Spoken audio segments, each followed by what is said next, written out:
Hello, everyone. Hope you're doing well. In today's session, let's talk about Wolfe Strategy. This is a new script which I published. It's a strategy script. Published a strategy script after a very long time. And it's also based on one of the indicator which I had previously published as well, which is called Wolfe Scanner Multi Zigzag.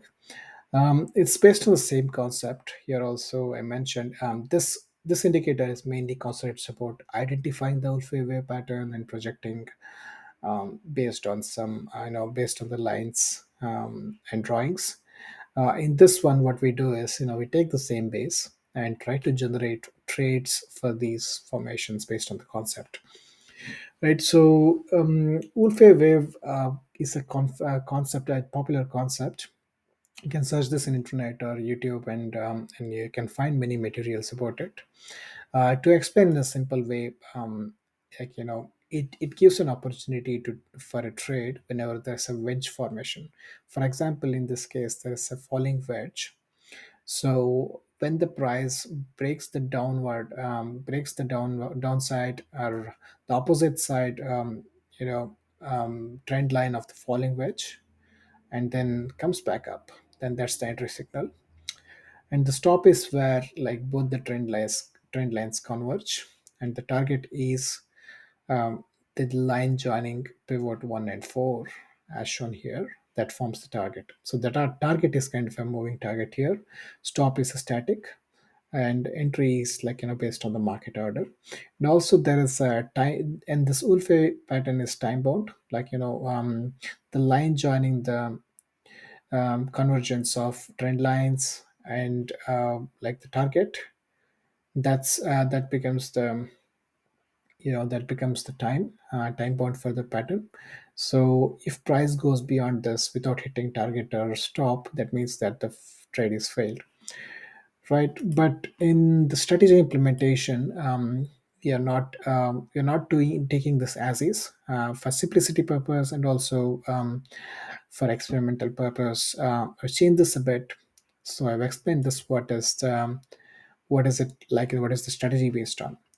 So first thing is about entry. Look, entry here is not based on market entry.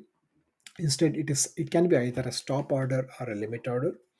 So whenever price breaks the upper trend line, that's when we take the entry. If it breaks after forming the pattern, then we use the stop order. Means we trade based on the like breakout. So whenever it breaks out, then we enter and then wait for a stop and target. Otherwise, in this case, the pattern formed after price went after the entry line. This is the same candle on which the pattern is formed, and the price is already after the entry price. So in this case, what we are doing is, instead of placing a market order or stop order, which will give us entry at not at the intended price. So what we do is we place a limit order and let the price to come back here, and then go up and move towards the target. Right, that's one of the change. And the second change is that if you see here, the target is not like moving target anymore. The target is flat target. So intersection of line 1 to 4, line joining 1 to 4, and the converging stop point, that's considered as a target. That's the maximum target actually, in a regular Wolfe pattern. So that's considered as the target, and we exit whenever the price reaches this point, or we exit whenever the price reaches the stop. So that's the second change. And the next important thing which we did is the entry is based on risk reward. For example, if you look at this pattern here, there are few where there are no trades taken. Like even though this particular pattern here, it crosses it reached the entry, then it went on and reached the target as well, but we haven't taken any trade here. That's because it doesn't satisfy our risk reward criteria. There is a setting here in the risk reward is like it's minimum risk reward to take the trade. So what it does is it calculates the risk reward based on the entry point and the stop, and the target, and checks whether it's more than the minimum require risk reward as per the setting. So since it's not taking any trade here, right? For example, anyway, this particular pattern, it actually made an entry here, so it actually should go here. So the risk reward is pretty bad for this. Because of that, we are not taking this trade, right? And also sometimes we do, if the entry is not reached, for example, if you look at these ones, right? So it didn't reach the entry, so it kept going down here.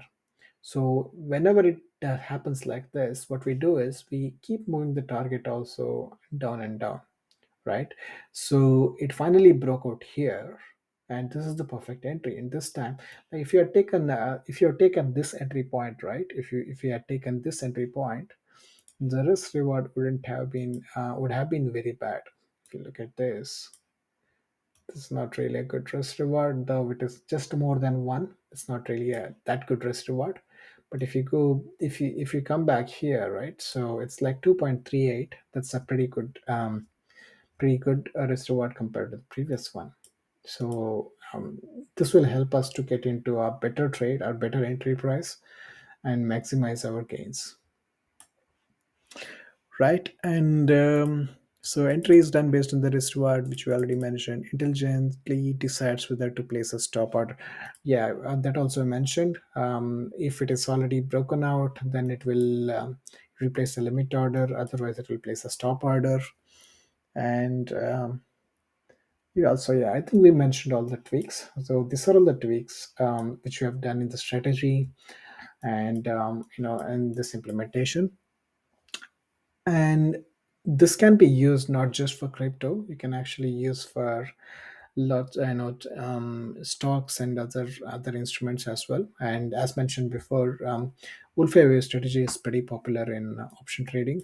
And if you're an option trader, maybe you can try to make use of this in your stocks. I've did some of back testing on some of the stocks, and it's the results are pretty impressive on stocks which are like stable and large caps. They're pretty impressive. So even though although the number of patterns on the chart are pretty less, so you will see less opportunities, but that's not something to be worried about. So if there's a pattern, you trade it. Otherwise, you don't trade it, right? Some of the improvements, like this is my first attempt on defining a strategy for Wolfe Wave, and I also like looking forward to improve this further. And some of the future improvements can contain things like getting rid of maybe I will not get rid of this. I will add this I'll keep this option, but I'll need to also provide an option to have a bidirectional bidirectional trades, like both long and short trades can coexist. But that again depends on a limitation. um, if there's a long trade in process, and then there's there's a bearish pattern, then it cancels the long trade, and that kind of creates a problem. But I'll try to introspect if this is possible to implement. The second improvement I want to do is like adding better filters. For example, like there's already like less number of patterns anyway, but it can also be still with choosy. Like for example, this is 56% success rate. The factor is pretty good, like 4.9. But if you can increase this profit percent without getting rid of the profit factor, or without reducing the profit factor, or the edge of winning trades, then that would be pretty good. I'll look forward to work more on the in defining better filters for this as well. And a lot of things can be improved based like for scanning the pattern as well. Like examples, as I mentioned before, the number of patterns on the chart are pretty less. I think a lot of things can be done for the pattern scanner, or improve the algorithms for pattern scanner, for identifying more patterns and generate more option, like more trading options, right? And the last improvement which I think I can work on is having an option to trade your profit rather than having a fixed profit. So maybe something like, if once the target is reached, instead of taking out the order, trail, let's use a trail so that you can actually catch you can actually catch the trend. Like, if it's in a trend, it's moving upward like this, you can actually get a better profit out of this. But again, this is kind of a double-edged sword. If you look at this, most of the time after hitting this place, it's kind of stagnated for some time, and then it didn't really, most of the cases it didn't really continue the trend. As soon as it hits the target, it kind of moved down and all these things. So it's kind of double-edged sword, but I think it's good option to have it in the indicator or a strategy to trail. Right, and I think that's all from my side. And let me know if you have any questions, and please try out. Please like and comment on the indicators on both TradingView and other platforms. Please spread the news. Thanks very much. Bye.